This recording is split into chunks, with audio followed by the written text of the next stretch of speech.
무려 6살에 데뷔해 28년차 배우가 된 이세영은 우리에게 대장금으로 익숙하죠. 당시 이영애의 아역을 맡아 그야말로 가장 유명한 아역 스타가 됐는데요. 2003년부터 2004년까지 MBC에서 방영된 월화드라마 대장금은 조선시대 궁녀였던 장금이가 의녀가 되기까지의 과정과 사랑, 성장 등을 그린 드라마인데요. 당시 대장금은 최고 시청률 57.8%를 찍는 하늘을 찌를 듯한 인기를 보였고 전 세계 87개국에 수출되어 스리랑카 99%, 중동 90%라는 놀라운 시청률 기록을 남긴 한류 열풍의 주역이 되기도 했습니다. 여기서 이세영은 어린 장금이를 맡았고 당시 9살이던 초등학교 2학년 이세영은 홍시 맛이 나서 홍시라 생각한 것이온데 라는 명대사를 남기기도 했는데요.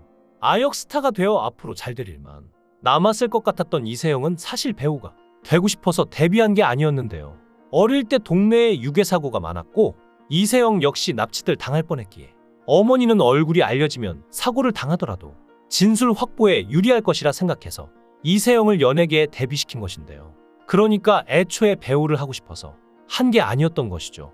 본래 성격은 엉뚱하고 명랑한 성격으로 몇몇 아역 배우 출신들의 고질적인 왕따 문제를 자신 또한 겪을까봐 일부러 친구들에게 연예인이라는 이미지를 많이 없애려고 노력했다고 하는데요.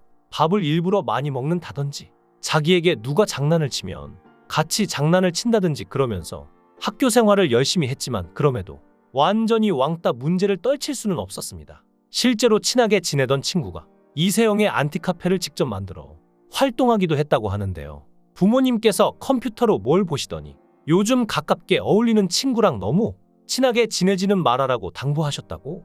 이세영은 이유를 모르니까 그 친구와 계속 친하게 지냈는데요. 어느 날 학교에서 다른 친구들이 A가 안티카페를 만들었다는 소식을 알려줬고 이세영이 A에게 직접 물어보니 맞다며 사과했다고 하는데요. 그런데도 그 친구는 사과한 후에도 계속 안티카페에서 활동을 이어갔고 이런 일화는 이세영에게 큰 상처로 남았습니다. 그리고 중학교, 고등학교 가서도 친구들과의 관계가 편하지 않았는데요. 서문여중, 서문여고를 나왔는데 중학교 1학년 때 조금 힘들었다고 합니다. 도도한 이미지도 있었고 선배들이 연예인이라 예뻐했는데 사람들이 몰려와 사진을 찍으니 친구들에게 의도치 않게 민폐도 끼쳤죠. 게다가 이세영은 공부를 열심히 해서 선생님도 칭찬해 주시고 이세영 스스로도 편애를 느꼈을 정도이니 친구들이 자신을 싫어할 수밖에 없었을 것이라고 회상했는데요. 그래서 더 열심히 학교 생활에 충실한 것이었죠. 그리고 실제로 대학교를 가기 위해서 공부를 열심히 했다는데요. 배우 활동을 휴식하고 새벽부터 노량진 학원으로 가 아침 강의를 듣고 밤 10시 집에 갈 때까지 공부를 하며 성신여대에 합격할 수 있었습니다. 너무 일찍 데뷔해서 아픔을 겪었고 아픔을 잊은 것처럼 공부하여 대학까지 갔으나 순탄치 않았는데요. 바로 성인 배우가 되고 나니 캐스팅이 되지 않아서였습니다. 심지어 연기 학원까지 등록해 다녔는데 그때는 벼랑 끝이다라고 생각했고 할 수 있는 포지션은 신인과 다를 바 없으나 이미 사람들에게 알려져 있는 중고 신인이었기에 남들에게는 휴식기라고 했지만 사실 일이 없는 백수였다고 합니다. 이세영은 불안한 마음에 무엇이든 가리지 않고 했다는데요. 먹고 살기 위해 알바를 여러 개 했는데 20살 때 카페 알바를 할 땐 다들 얼굴이 알려진 연예인인데 이래도 괜찮냐고 물어봤지만 정작 이세영은 개의치 말고 중요한 것만 생각하려고 했습니다. 그러면서 존재감을 어필하기 위해 매일 소속사를 방문했다고 하는데요. 그러기 위해 사무실, 샵과 가까운 곳으로 이사를 갔을 정도였죠. 너무 불안했지만 불안해하는 것이 해결 방안이 되진 않으니까 어쨌든 간에 소속사에 매일 출근을 한 것인데요.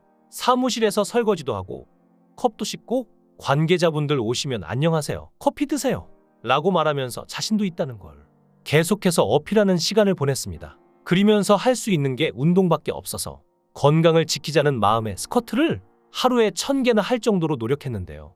역시나 노력하면 결실이 찾아오는 걸까요? 드라마 왕이 된 남자에 출연하며 시청률 10.9%로 성공했고 마침내 옷소매 붉은 끝동에서 2021년 대세 연예인로 등극했는데요. 마지막 회에서는 무려 17.4%의 시청률로 시청자들의 사랑을 받았습니다. 그리고 현재도 열심히 활동 중인데요.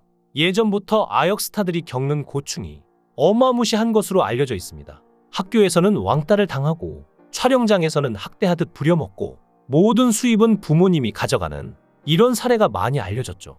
아역 스타 중 힘들었던 시절을 고백한 연예인으로는 똑순이 김민희가 있는데요. 김민희는 80년대 드라마 달동네에서 똑순이 역으로 원조 국민 여동생 타이틀을 얻은 스타이기도 합니다. 사실 김민희가 아역 배우 그만두지 못한 것은 집안을 먹여 살리기 위해서였는데요. 초등학교 3학년 한참 활동할 때 아빠가 국회의원 출마를 앞두고 돌아가셨고 서산에다가 아스팔트를 깔고 학교를 짓고 이렇게 하다가 돌아가신 상황이었는데요. 이런 공사를 진행하면서 어음을 많이 썼던 탓에 돈을 벌면 바로 빚을 갚아야 했던 것이죠.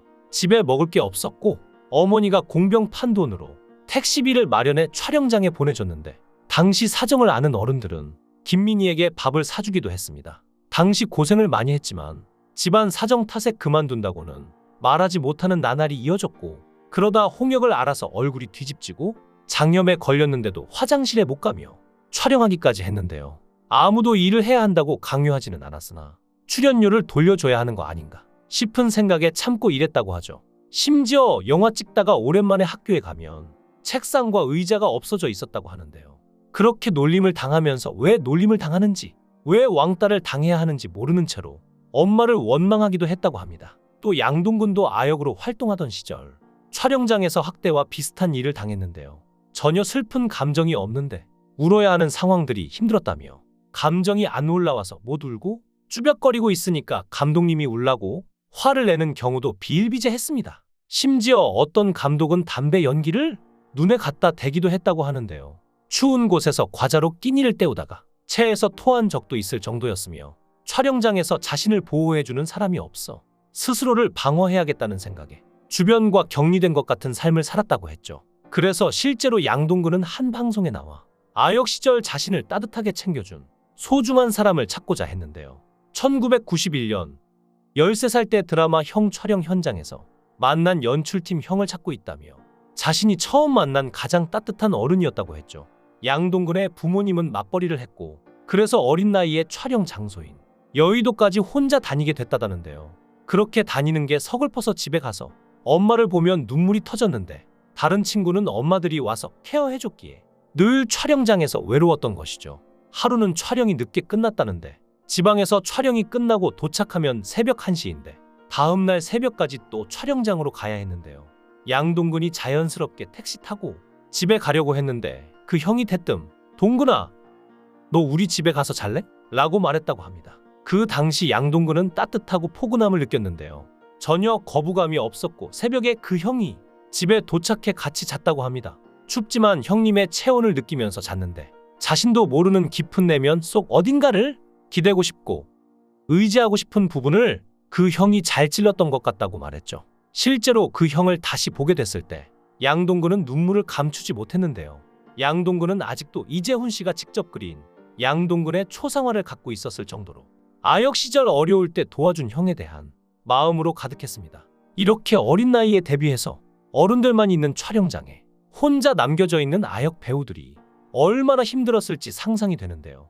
실제로 최근에는 이런 인식이 퍼져 아역 배우를 보호하기 위한 여러 조치가 이어지고 있습니다. 봉준호는 2018년 기록적인 폭염 아래서 촬영을 해야 했는데 너무 위험한 일이라 더위를 가신 후에 촬영을 했고 나머지 장면을 합성해 CG 처리했죠. 비용이 더 들었지만 아이를 보호하기 위해서라면 그만큼 돈을 들일 가치가 있었다고 했는데요.